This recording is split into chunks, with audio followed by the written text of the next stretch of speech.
मोक्षमार्गस्य नेतारम् भेतारम् कर्म भूभृता ज्ञातारम् विश्वतत्त्वानां वन्दे तद्गुणलब्धये वन्दे तद्गुणलब्धये।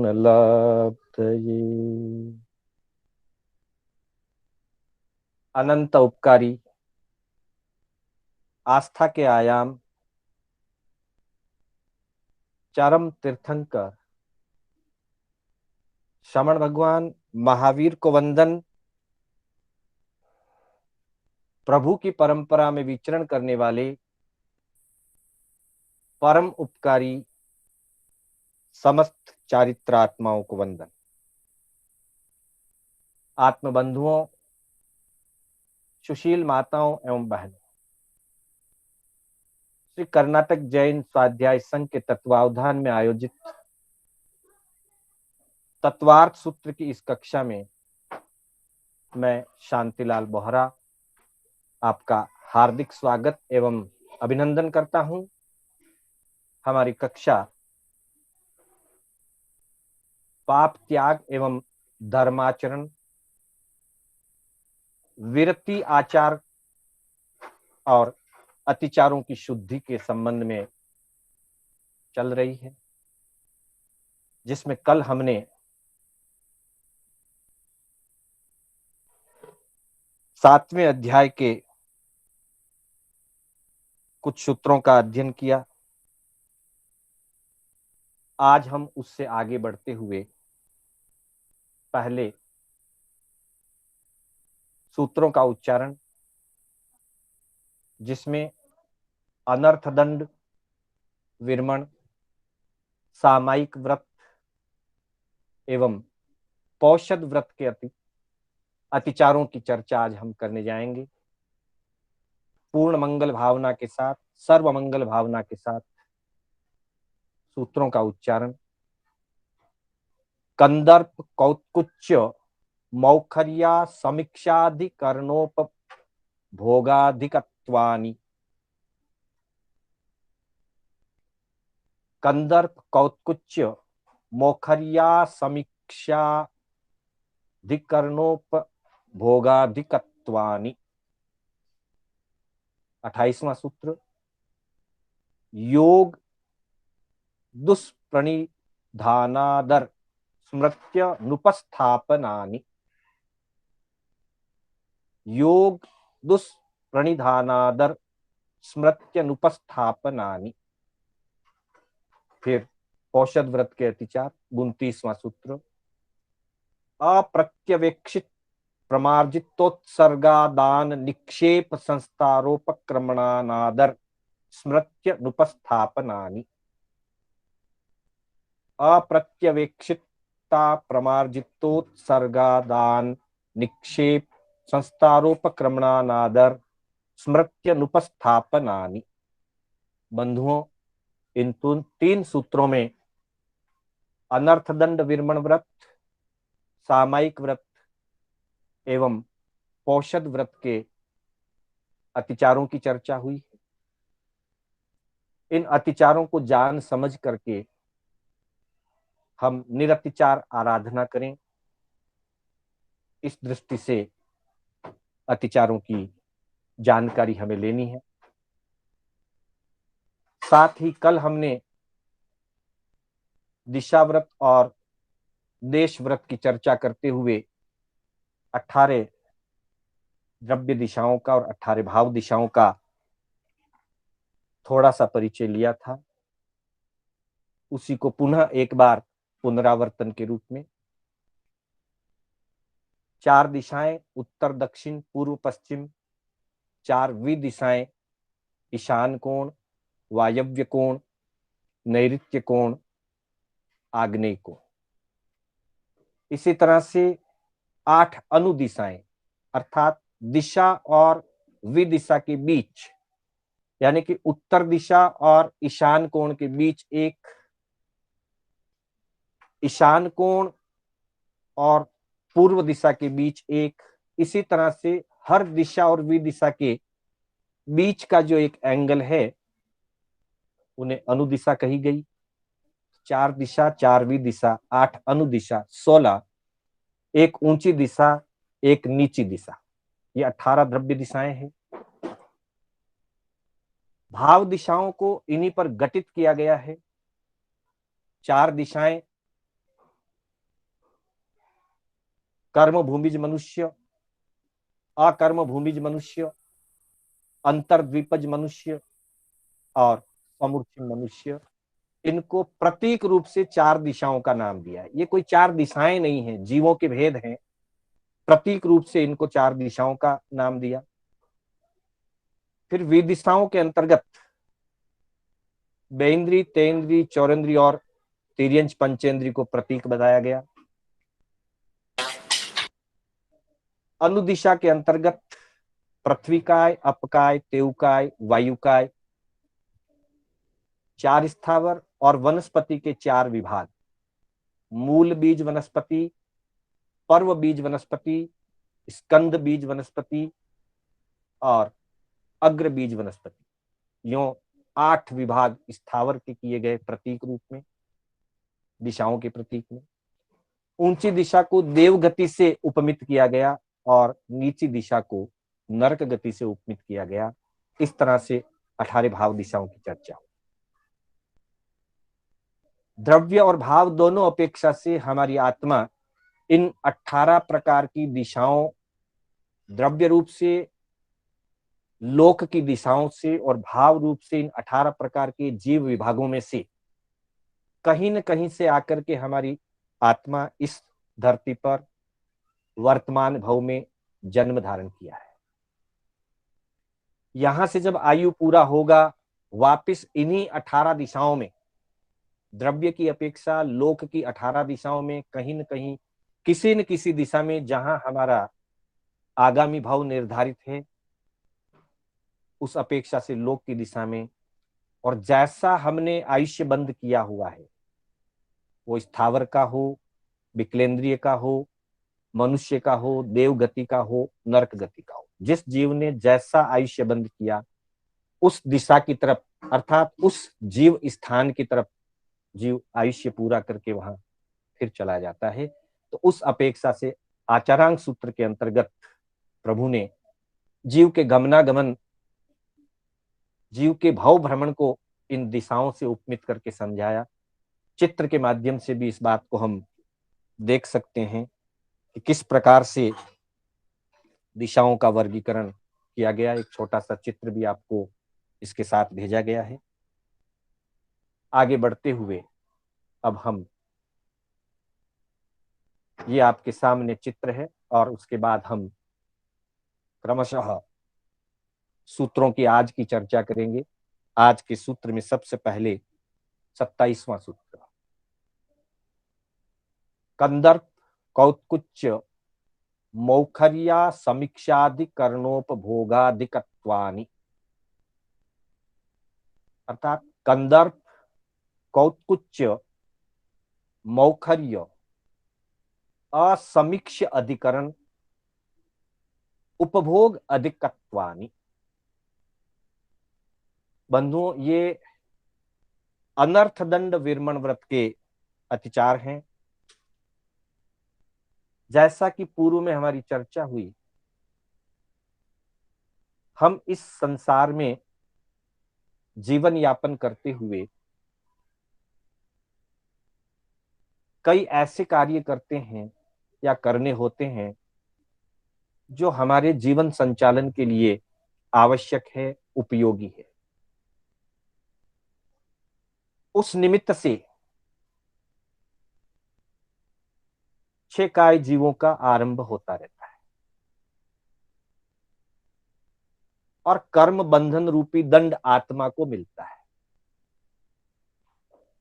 कर्मों का बंधन होना ही आत्मा के लिए दंड है, सजा है, पनिशमेंट। परंतु हमें अपनी जीवन यापन की व्यवस्थाओं के मद्देनजर कई कार्य करने होते हैं और हम कर्मों का बंधन करते हैं। उनको आगम की भाषा में उन कार्यों से बंधने वाले कर्मों को अर्थदंड के रूप में माना गया है। अर्थात उन कार्यों के पीछे हमारा कोई प्रयोजन है, हमारा कोई उद्देश्य है, किसी एम को लेकर के हमें वो कार्य करने होते हैं और उसके निमित्त विराधना होती है। कुछ कार्य ऐसे हैं जिनका हमारे जीवन में कोई उपयोग नहीं है, अथवा उन कार्यों से हमारे जीवन की कोई व्यवस्था, कोई उपलब्धि या कोई कार्य संचालित नहीं होता है, फिर भी हमारे द्वारा या तो हम विराधना करते हैं अथवा कई बार प्रमाद के वशीभूत हमारे द्वारा विराधना होती है। ऐसी विराधना को अनर्थ दंड कहा जाता है। अर्थात उसके पीछे हमारा कोई उद्देश्य नहीं था, हमारा कोई कार्य संपन्न नहीं हुआ, हमें द्रव्य रूप से भी भौतिक रूप से भी उससे कोई लाभ नहीं मिला और लाभ का कोई कारण ही नहीं था वहां पे, फिर भी हमारे द्वारा विराधना हुई। उदाहरण के तौर पर रास्ते में चलते हुए किसी पौधे की डाली को हमने तोड़ लिया, पत्ते को तोड़ लिया, वनस्पति काय की विराधना हुई। वह पत्ती, वह डाली मेरे किसी काम की नहीं है, मेरा कोई उद्देश्य नहीं था उसे तोड़ने का। यूं ही ओग संज्ञा के रूप में चलते चलते मेरा हाथ पौधे पर गया और पत्ता तोड़ लिया, और तोड़ने के बाद कुछ क्षण तक मैंने उसको अपने हाथ में रखा बिना किसी काम के, बिना किसी उपयोग के, और फिर फेंक दिया।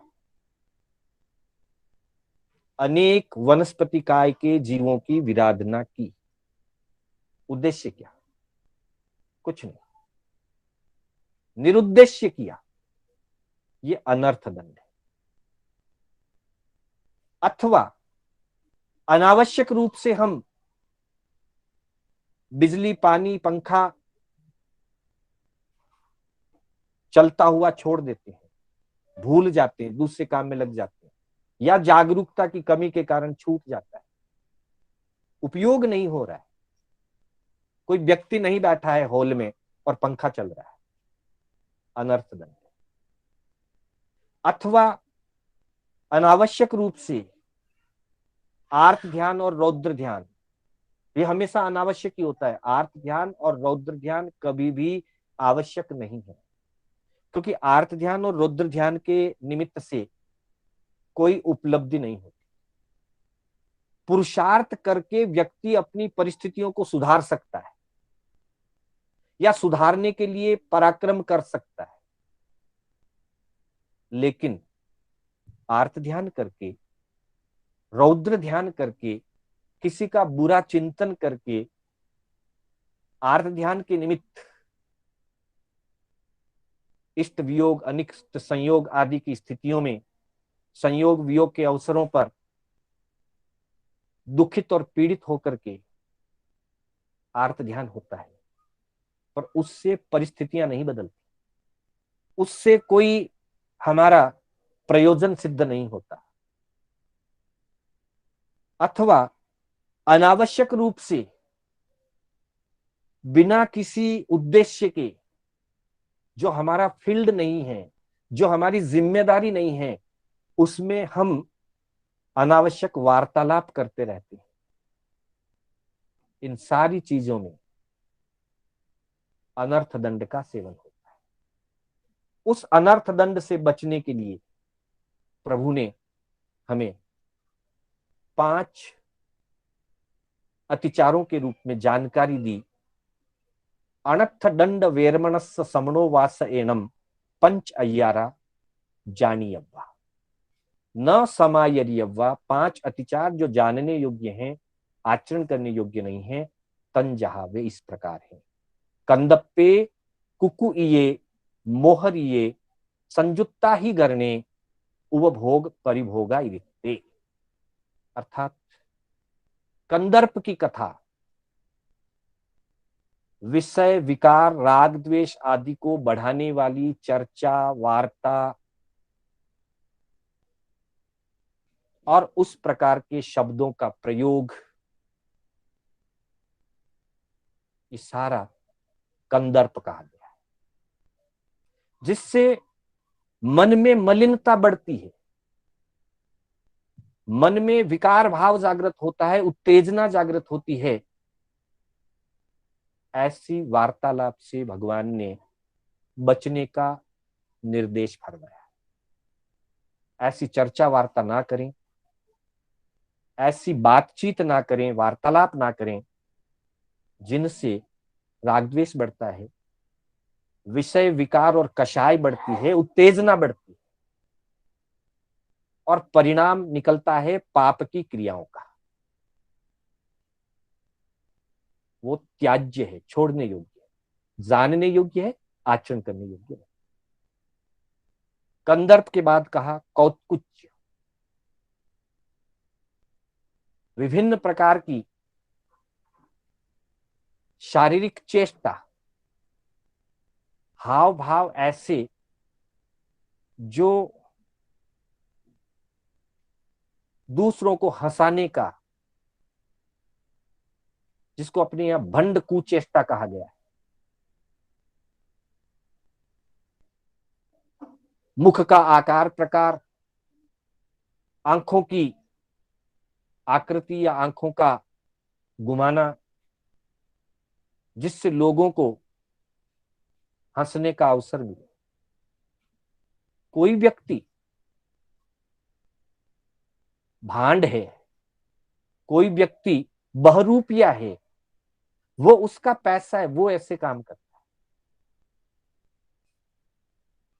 श्रावक के लिए ऐसे कार्य या दूसरों को हंसाने के या चेहरे की भाव भंगिमाएं बदल बदल करके दिखाएं, आकर्षण पैदा करें, अट्रैक्शन पैदा करें, ये श्रावक के लिए उचित नहीं,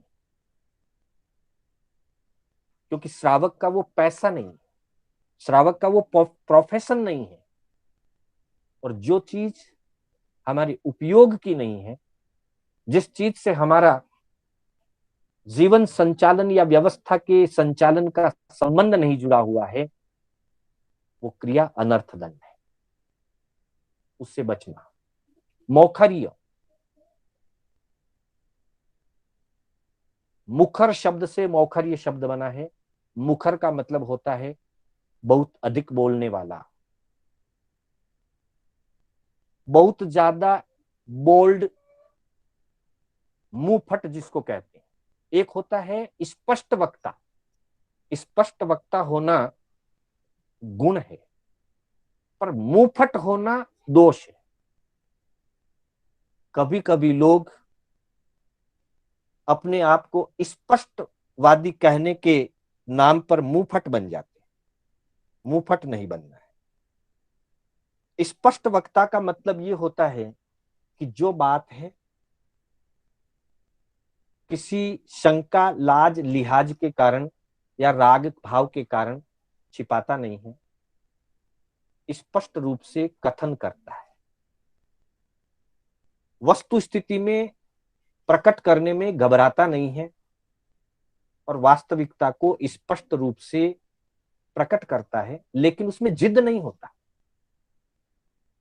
अथवा उसमें आग्रह नहीं होता कि मैंने जो कहा वो माना ही जाए, परंतु वो अपनी बात स्पष्ट रूप से रखता है, वो स्पष्ट वक्ता कहलाता है। मौखर्य का मतलब वाचालता या मुंहफटपना होता है, आवश्यक अनावश्यक बहुत अधिक बोलना, कोई सुनने वाला हो ना हो बोलते चले जाना, सच और झूठ उसका निर्णय भी ना होना, अपेक्षा अनपेक्षा का ध्यान नहीं रखना, द्रव्य क्षेत्र काल भाव का ध्यान नहीं रखना और अनावश्यक रूप से बोलते चले जाना, उसको मौखर्य कहा जाता है, वाचालता कहा जाता है। रिजल्ट कुछ आना नहीं है, उद्देश्य कुछ है नहीं, उद्देश्यहीन बोलते चले जाना अनर्थ दंड। चौथे नंबर पे कहा असमीक्ष अधिकरण। अधिकरण का अर्थ होता है हिंसाकारी उपकरण। हमने पूर्व क्लासों में अधिकरण के बारे में बहुत चर्चा हुई थी, जीव अधिकरण, अजीव अधिकरण आदि के भेद प्रभेद हमने जाने।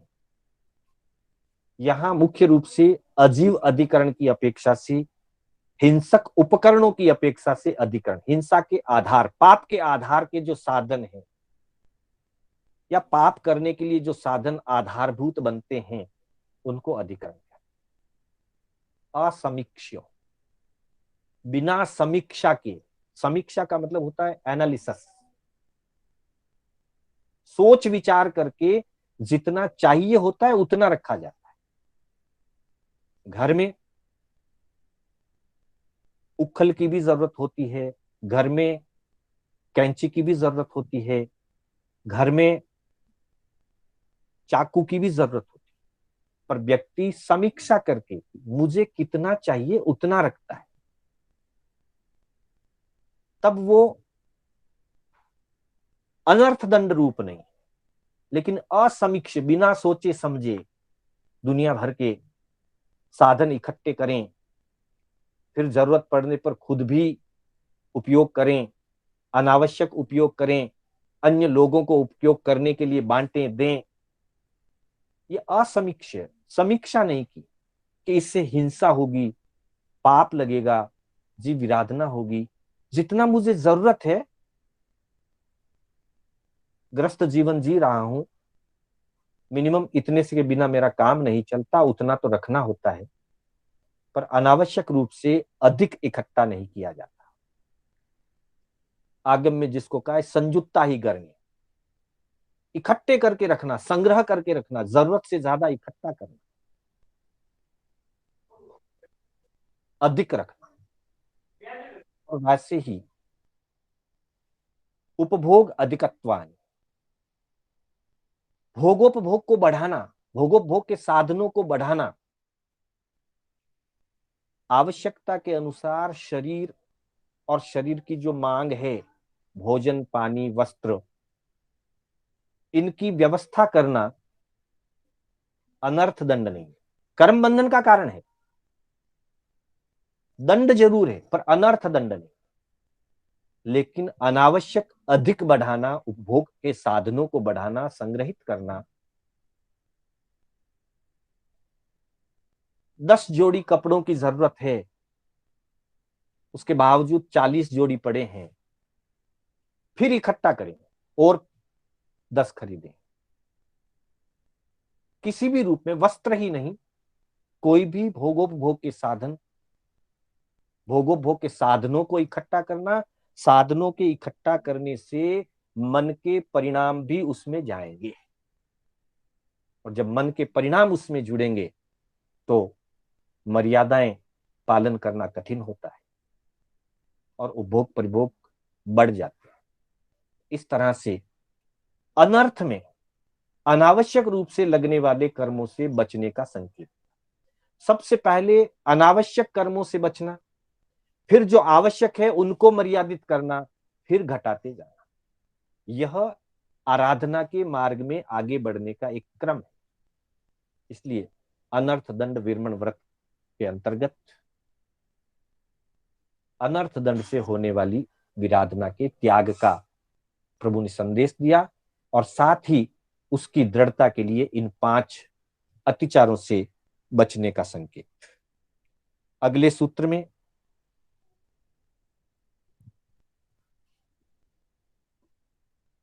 सामायिक व्रत, 28वां सूत्र। सामायिक व्रत का अर्थ हम सब जानते हैं, समता भाव में रहना, मन वचन और काया को दुष्प्रवृत्तियों से यानी कि पाप क्रिया से बचाना। दो बातें जरूरी है, योगों को और परिणामों को पाप से अलग करना और परिणामों में समता भाव को, आत्म स्थिरता को एकाग्रता के साथ टिकाए रखना, उस साधना का नाम सामायिक है। जब चंचलता व्याप्त होती है तो स्थिरता डगमगा जाती है। इसलिए दुष्प्रवृत्तियों के त्याग की, बचने की बात कही, वो कब होगा?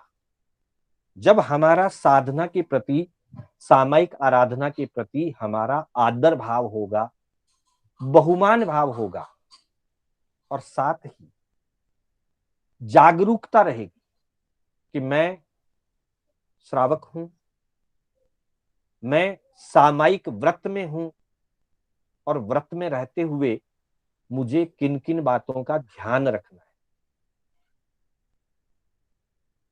तो कहा, योग दुष्प्रणिधानानादर स्मृत्य नुपस्थापनानि। योग दुष्प्रणिधान, दुष्प्रणिधान का मतलब दुह परिणाम, दुष्ट प्रणिधान अर्थात योगों की दुष्प्रवृत्ति,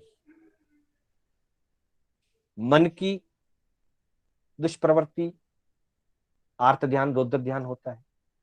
वचन की दुष्प्रवृत्ति, असत्य बोलना, कटु कठोर बोलना,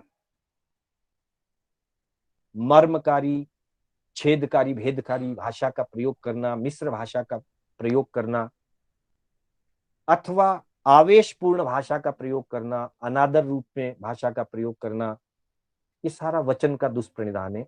वचन दुष्प्रवृत्ति। काय दुष्प्रवृत्ति, अयतना से उठना, बैठना, चलना, अथवा किसी के साथ मारपीट करना, किसी को धक्का देना, किसी को गिरा देना, शारीरिक रूप से दुष्प्रवृत्ति है, काय दुष्प्रवृत्ति। सामायिक लेते ही हम करेमी भन्ते सामायियम, भगवान में समभाव की साधना करने को उपस्थित हुआ हूं। सावज्यम जोगम पचक्खान, पापकारी कार्यों का त्याग करता हूं। सावज्य योगों का, पापकारी व्यापार का त्याग करता हूं, अर्थात मन से, वचन से, काया से। जाव नियमम, जब तक मैं इस नियम में रहूंगा कोई भी पाप का कार्य, पाप की क्रिया नहीं करूंगा, ये हमने प्रतिज्ञा ली। तो हमें जागरूक रहना है, इस प्रतिज्ञा को याद रखना है। कई बार हम सामान्य रूप में कहते हैं स्मृति का मतलब कि भाई हम स्मृति चूक गए, यानी कि सामायिक कब ली याद नहीं रहा। बिल्कुल वो भी याद रखना है सामायिक कब ली है, पर उससे ज्यादा जरूरी है कि सामायिक ली है ये याद रहे। जब वो स्मृति रहती है सामायिक की, तब व्यक्ति सामायिक में रहता हुआ किसी भी प्रकार की पाप क्रिया को नहीं करेगा, क्योंकि उसे पता है मैं प्रतिज्ञाबद्ध हूं। मैंने आत्मा की साक्षी से, पंच परमेष्टि की साक्षी से, देव और गुरु की अनुज्ञा से स्व प्रतिज्ञा की है, अपने आप से प्रतिज्ञा की है पाप कार्य के त्याग की। और उस प्रतिज्ञा को निभाने के लिए सदा जागरूक रहने की जरूरत है। जागरूकता नहीं होगी तो प्रमाद आएगा, और प्रमाद में योगों का दुष्प्रणिधान हो ही जाता है। मन से हो सकता है, वचन से हो सकता है, काया से भी हो सकता है, अथवा व्यक्ति विकथा में लग सकता है। सामायिक तो ली है धर्म कथा के लिए, और धर्म कथा की जगह विकथा शुरू हो जाए, क्योंकि स्मृति नहीं है। मतलब स्मृति का मतलब जागरूकता नहीं है कि मैं सामायिक भाव में। भाव सामायिक को ताजा रखें, उसकी स्मृति बनाए। ये तो प्रतिज्ञा में है। इसके अतिरिक्त जब सामायिक पार ली, गृहस्थी है, 24 घंटे सामायिक में नहीं रह सकते, एक सामायिक, दो सामायिक, जैसी अनुकूलता हुई की, फिर सामायिक पार ली, खुले हो गए। खुले होने के बाद क्या याद रखें, फिर किसकी स्मृति रखें? खुले हो गए इसका मतलब कुछ भी करने का सर्टिफिकेट मिल गया है, ऐसा नहीं। किसी भी पाप की क्रिया को सेवन करने का लाइसेंस मिल गया है, ऐसा नहीं। स्मृति रहे, मैंने आज सामायिक की, मैं अभी अभी सामायिक करके उठा हूं, समभाव की मैंने साधना की, मुझे व्यवस्था की दृष्टि से क्रिया रूप सामायिक को चितारना पड़ा, परंतु भाव सामायिक मेरी 24 घंटे बनी रहे। ऐसी जागरूकता रखे, ऐसा लक्ष्य रहे, तब सामायिक करते हुए भी सामायिक की स्मृति से जागरूकता रहेगी, और सामायिक पूरी होने के बाद घर, दुकान, ऑफिस या अपने प्रोफेशन के फील्ड में जाने के बाद, अपने बिजनेस फील्ड में जाने के बाद भी, और बहनों को अपने घर की व्यवस्था के फील्ड में काम करते हुए भी ये स्मृति रहेगी कि मैंने आज सामायिक की है, मैंने समभाव की साधना की है, मैंने पाप के त्याग का अभ्यास किया है, तो मैं आगे भी इनसे बचता रहूं, भाव रूप से बचूं। प्रैक्टिकल कितना बच सकता हूं बचूं, और भाव रूप से पूरा जागरूक रहूं। जो इसलिए जो भी कार्य सामायिक के बाद में भी करें तो यत्नापूर्वक, यत्न से कार्य करते हुए अशुभ कर्मों का बंधन नहीं होता है। इस तरह से मन, वचन और काया की दुष्प्रवृत्तियां, उनसे बचना। आदर भाव, बहुमान भाव रहे, अनादर की भावना ना जगे कि सामायिक करनी पड़ रही है, ऐसा नहीं।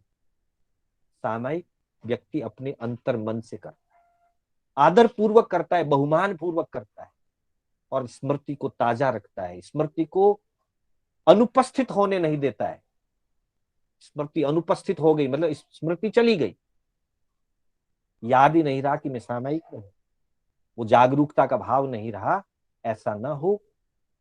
प्रतिपल प्रतिक्षण सामायिक वाली भावना की जागरूकता बनी रहे, तो इन 5 अतिचारों को छोड़ना योग्य है, इन 5 अतिचारों से बचना योग्य है। आगम की भाषा में सामाय्यस्य पंच अय्यारा जानीयवा न समायवा तंजहा। मन दुप्पणी हाणे, मन की दुष्प्रवृत्ति, वय दुप्पणी हाणे, वचन का दुष्प्रणिधान, दुष्प्रवृत्ति, काय दुप्पणी हाणे, काया का दुष्प्रणिधान, दुष्प्रवृत्ति। सामाय्य सही आकर्णया, सामाय्य की स्मृति ना रखी हो, जागरूकता ना रखी हो। सामाय्य अणवठ्य कर्णया, अनादर भाव से, अबहुमान से या अनव्यवस्थित रूप से सामायिक की, व्यवस्थित बहुमान से विवेक पूर्वक ना की हो तो दोष लगता है, या सामायिक में विवेक ना रखने से, बहुमान भाव ना रखने से अतिचार और दोष लगता है। इनसे बचने का प्रभु ने हमें संदेश दिया। अगले सूत्र में 29वां सूत्र हमारा पौषध व्रत से संबंधित। जैसे सामायिक आत्मा की साधना है, पौषध भी आत्मा की साधना है।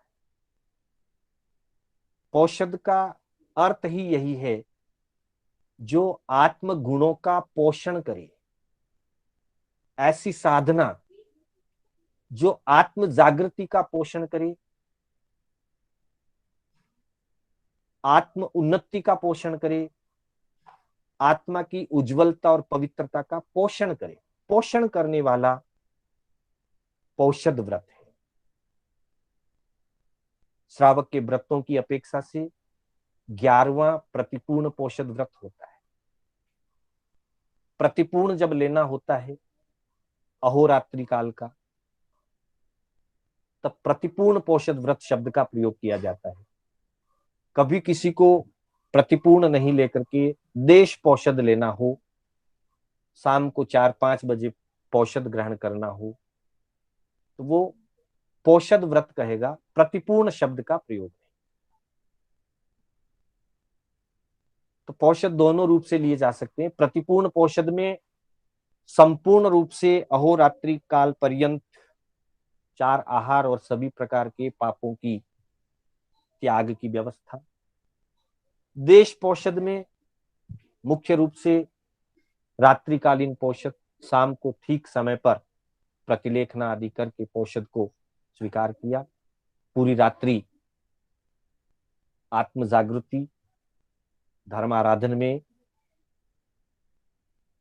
प्रतिलेखना पूर्वक, प्रमार्जना पूर्वक, आवश्यक क्रिया के लिए चलना पड़ा तो प्रमार्जन पूर्वक, और सुबह वापस अंतिम प्रहर में फिर आत्म जागरणा, और आत्म जागरणा के साथ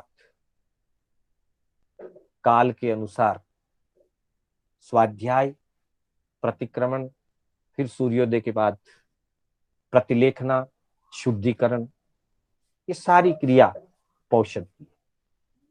पोषद में मुख्य रूप से आहार का त्याग, अब्रह्म का त्याग, शरीर सज्जा का त्याग, विशेष आभूषण आदि पहनने का त्याग, और सभी प्रकार के सावध्य कार्यों का त्याग होता है।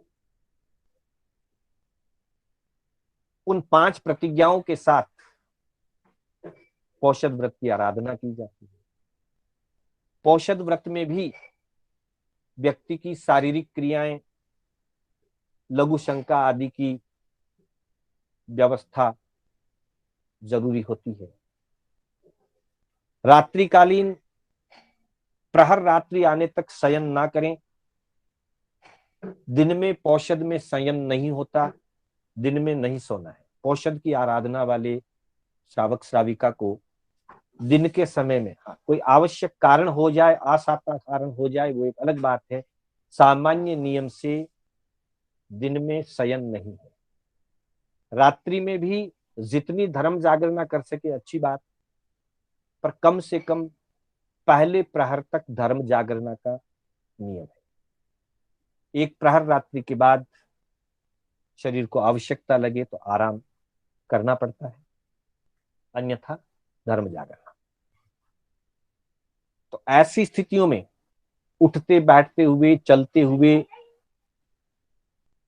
पोषद का जो संस्कारक वगैरह होता है उसको बिछाना, अथवा जहां परठना है वैसी स्थंडिल भूमि, उन सब की सही तरीके से प्रतिलेखना और प्रमार्जना जरूरी है। बिना देखे, बिना पूंजे न बिस्तर लगाया जा सकता है। बिस्तर का मतलब यहां संस्कारक,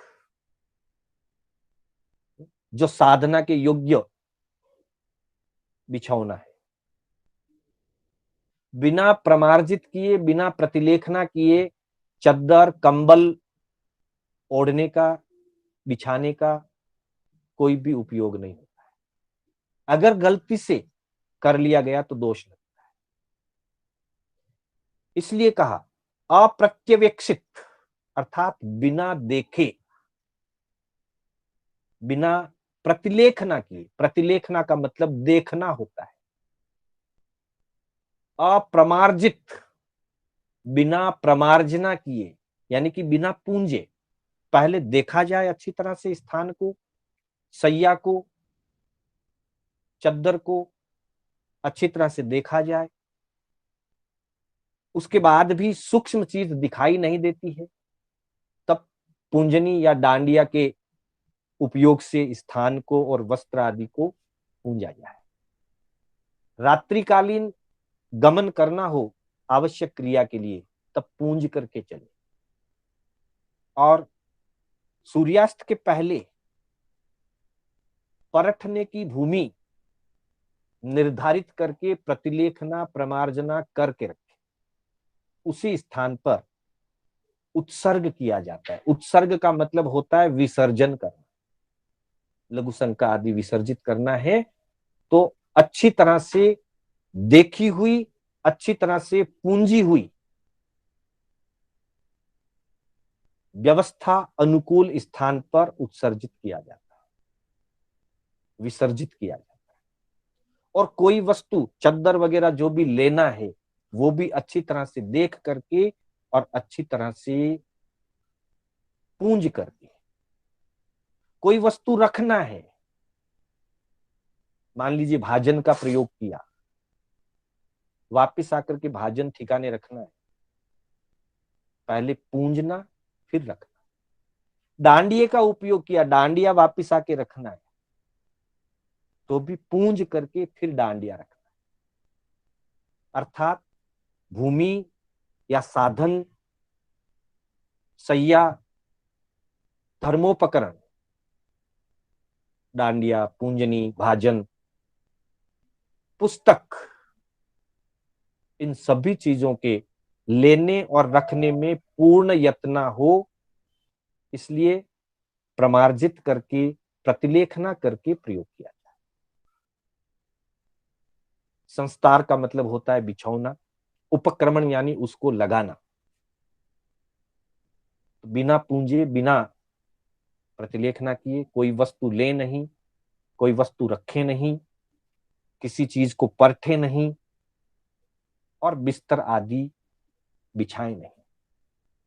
उसके बाद के जो दो हैं अनादर और स्मृति अनुपस्थापनानी, जैसा सामायिक व्रत के लिए बताया गया वैसा ही पोषद व्रत के लिए। आदर भाव होना चाहिए, साधना के प्रति हमारा आदर हो, साधना के प्रति हमारा बहुमान भाव हो। अगर आदर नहीं रहता है, बहुमान नहीं रहता है तो क्रियाएं अपने आप विकृत होने लग जाती। और जब आदर भाव होता है, अहोभाव, मन में वो भावना आए कि आज मुझे ये अवसर मिला है, ये समय मेरा सौभाग्यपूर्ण है, मुझे सामाई करने का अवसर मिला है, मुझे पौषद करने का अवसर मिला है, मेरी आत्मा के लिए कल्याणकारी है, ऐसा बहुमान पूर्वक, आदर पूर्वक हो। अगर वो आदर नहीं है तो अनादर की स्थिति होती है। ठीक है, करना है, करना पड़ रहा है, तो वैसी स्थिति में क्रियाएं जीवंत नहीं रहती है। क्रिया करना अलग बात है और क्रिया को जीवंतता के साथ करना, आदर के साथ करना दूसरी बात। और वैसे ही स्मृति अनुपस्थापना, जागरूकता बनी रहे, मैं पौषद में हूं, क्या क्या मेरे करने योग्य है और क्या क्या मेरे करने योग्य नहीं है, वो भाव बना रहे। और सिर्फ क्रिया तक नहीं, क्रिया की शुद्धि भावों से जोड़ती है। क्रिया जब शुद्ध होती है और बहुमान पूर्वक होती है तो अंतर के भावों में वो परिणाम जागृत करती है, तब कर्म निर्जरा होती है। इसलिए कहा जाता है करने के साथ स्पर्श ना होनी चाहिए, अंतर से छू जाए, साधना आत्मवत बने, तब आदर पूर्वक निर्दोष निरतिचार साधना बने।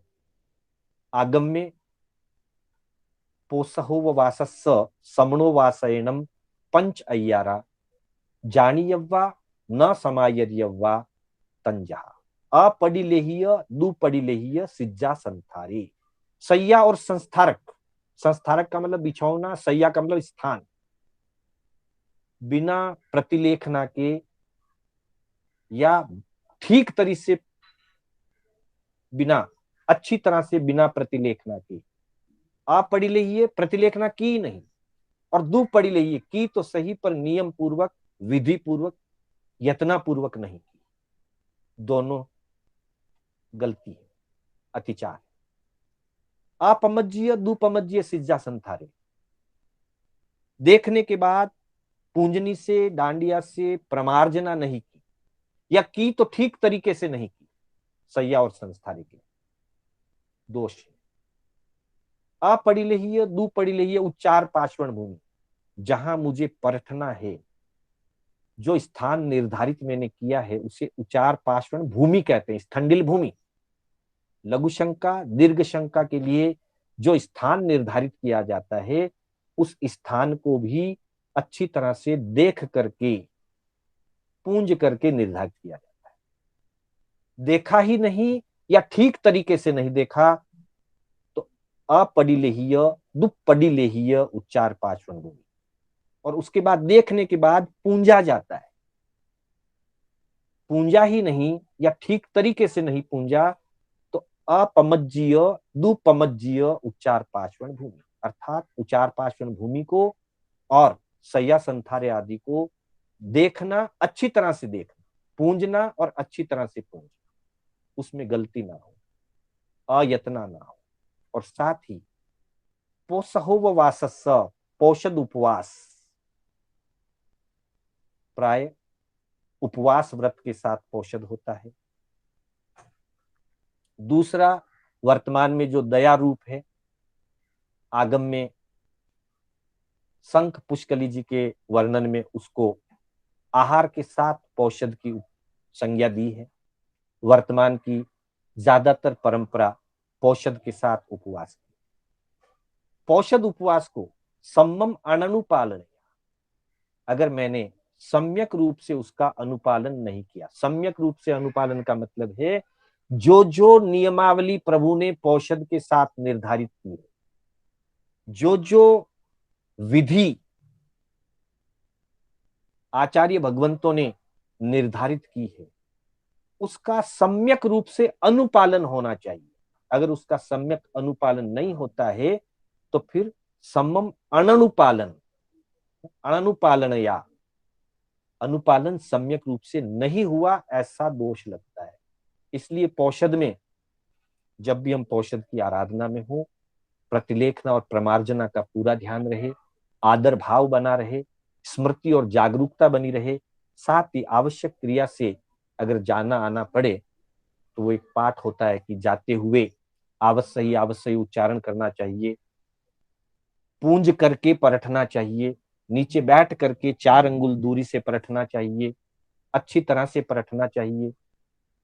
परखने के बाद वो सिरे वो सिरामी का उच्चारण करना चाहिए। वापिस इच्छा कारणम का कायोत्सर्ग करें और परखने से पहले उस धरती की आज्ञा ली जाती है। बिना आज्ञा कहीं पर भी ना परखते, जहां आज्ञा ली, देख करके निर्धारित किया, प्रमार्जित किया, प्रतिलेखित किया, वैसे स्थान पर विधि पूर्वक परखना, जाते समय अवश्य ही बोलना, वापिस आते समय निश्चय ही बोलना, धरती के धनी की आज्ञा लेना, वापिस आकर के इच्छा कारणम का कायोत्सर्ग करना और वापिस आते हुए निश्चय ही बोल करके फिर वापिस अपनी धर्म आराधना में इच्छा कर्म का कायोत्सर्ग करने के बाद धर्म आराधना में लगना। ये सारी क्रियाओं का सम्यक रूप से अनुपालन होने पर शुद्ध पौषध बनता है। तो इस तरह से आज हमने अनर्थदंड विरमण व्रत, सामायिक व्रत और पौषध व्रत के अतिचारों की चर्चा की। समय होने आ रहा है, मैं अपने शब्दों को यहीं विराम देता हुआ आप सभी का आभार व्यक्त करता हूं, और साथ ही मेरे बोलने में कोई स्खलना हुई हो अथवा कोई भी बात जिनाज्ञा के विपरीत कथन हुआ हो तो वो मैं अपना वापिस लेता हूं और मिच्छामि दुक्कडम करते हुए शुद्धिकरण करता हूं। जय जिनेन्द्र।